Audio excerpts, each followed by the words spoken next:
Salut à toi et bienvenue sur ma chaîne. Ici, nous allons continuer avec le développement de notre API de gestion des utilisateurs. Et dans cette vidéo, nous allons traiter la partie stockage des données. Vous savez, les API ont toujours besoin de stocker des données. Et ici, nous allons également travailler sur ce côté-là, c'est-à-dire le côté gestion, stockage des données utilisateurs. Et pour ceci, nous avons besoin d'un SGBD. Ici, nous allons utiliser PostgreSQL pour notre système de gestion de base de données relationnelles. Et nous allons également d'abord commencer par la modélisation des données de notre utilisateur. Ici, tout d'abord, j'aimerais qu'on essaie de faire la représentation de notre table dans notre SGBD afin de définir les données que nous devons enregistrer dans notre base de données. Donc, je commence par créer une table utilisateur. Ainsi, je nomme cela user.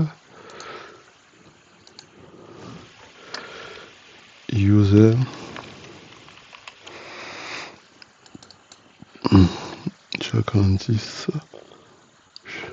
Où est-ce qu'on agrandit? Ici, ok. Je donne ça comme ça. Là, c'est ça. Et dans la table utilisateur, nous allons créer les différents attributs à enregistrer pour l'utilisateur. Ici, déjà, nous allons travailler uniquement sur les éléments de base dont nous avons d'abord besoin pour pouvoir avancer avec notre API. Donc ici, nous avons besoin d'abord d'un identifiant unique pour chaque utilisateur. Ensuite, nous avons besoin du nom de l'utilisateur et donc nous avons besoin et déjà j'aimerais vous écrire les noms, du moins les attributs en anglais. Cela me permettra de facilement manipuler les données et aussi cela fait en sorte que lorsque une personne lambda accède à mon code, qu'il ait aussi, s'il ne comprend pas le français, qu'il ait aussi cette facilité à pouvoir comprendre de quoi il est question. Donc, nous allons dire first name pour ce qui est du first name,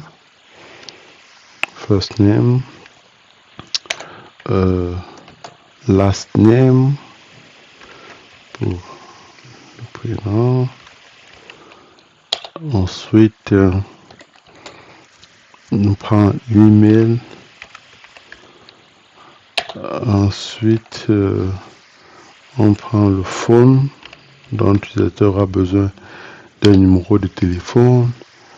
On aura également besoin d'un token. Oui, à ne pas oublier un token pour pouvoir parce que lorsqu'un utilisateur se connecte à notre système, nous devons également créer un token. Un token n'est simplement une clé unique qui permet de donner une certaine validation à un client de pouvoir effectuer certaines transactions dans notre système. Donc, on va parler de token et on va également donner l'adresse de notre utilisateur. L'utilisateur aura besoin d'une adresse. Notre utilisateur aura également besoin d'enregistrer la ville de notre utilisateur, city. On aura également besoin d'enregistrer le pays et nous aurons également besoin d'enregistrer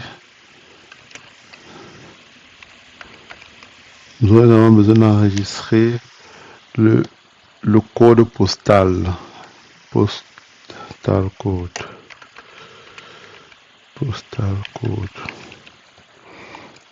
Donc, on peut également s'arrêter à ce niveau.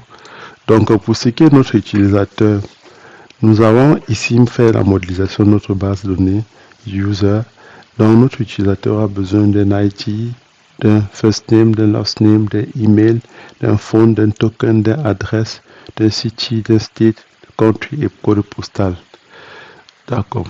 Ici, nous allons utiliser PostgreSQL pour ce qui est de notre SGBDR, c'est-à-dire c'est lui qui notre application doit devoir se connecter à ce SGBD pour pouvoir effectuer des requêtes et récupérer les données dont nous avons besoin. Donc ici, j'ai déjà eu à installer PostgreSQL en local. Vous pouvez également le faire chez vous. Et si à jamais vous avez besoin que je fasse une vidéo dans ce sens pour vous montrer comment installer et gérer votre PostgreSQL en local, vous pouvez écrire en commentaire. Donc ici, j'ai déjà installé mon PostgreSQL et on peut également créer notre base de données manuellement ou bien on peut décider de le faire directement à partir de notre code Go. Mais je peux déjà management, j'ai créé ma base de données user management et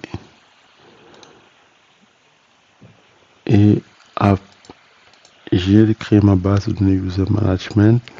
On peut également le faire à partir de notre code Go car c'est très simple étant donné que nous allons travailler avec la bibliothèque avec l'ORM GOM qui est une ORM qui nous permet de travailler très facilement avec des SGBDR, de faire du mapping très facilement, mapping de données.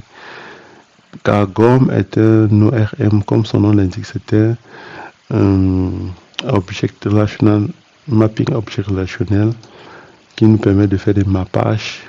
Et avec GOM, nous pouvons facilement créer la base de données, créer des tables, créer des transactions, faire des migrations et tout ce qui va avec. Donc, nous avons déjà défini la structure de nos tables user et nous pouvons déjà dans notre code Go définir les différentes données de notre utilisateur. Étant donné qu'en Go, pour pouvoir définir notre table user, nous allons créer une structure de données, une structure user qui est un ID, qui est de type ID, qui est de type int. Nous allons ici définir ça comme étant int64 bits. Nous avons first name qui est de type string. Nous avons last name qui est de type string également. Nous avons email. Nous avons email qui est de type string également. Nous avons phone qui est de type string également. Nous avons token qui est également de type string. Et nous avons l'adresse qui est également de type string. Nous avons également city qui est de type string. Nous avons state qui est de type string également. Bref, je pense que toutes les données ici sont de type string. Country, string et postal code qui est string. Postal code peut être également int 64. Donc, nous avons défini dans un fichier module notre structure de données à partir duquel nous allons créer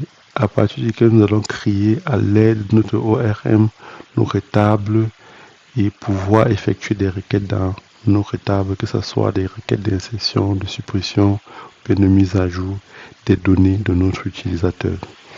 Donc, dans une prochaine vidéo, nous allons travailler sur la connexion de la base à la base de données à travers notre API et les insertions, la suppression et la modification des données des utilisateurs. Donc, c'était tout pour cette vidéo.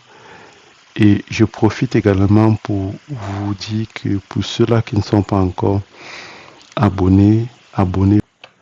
Salut à toi.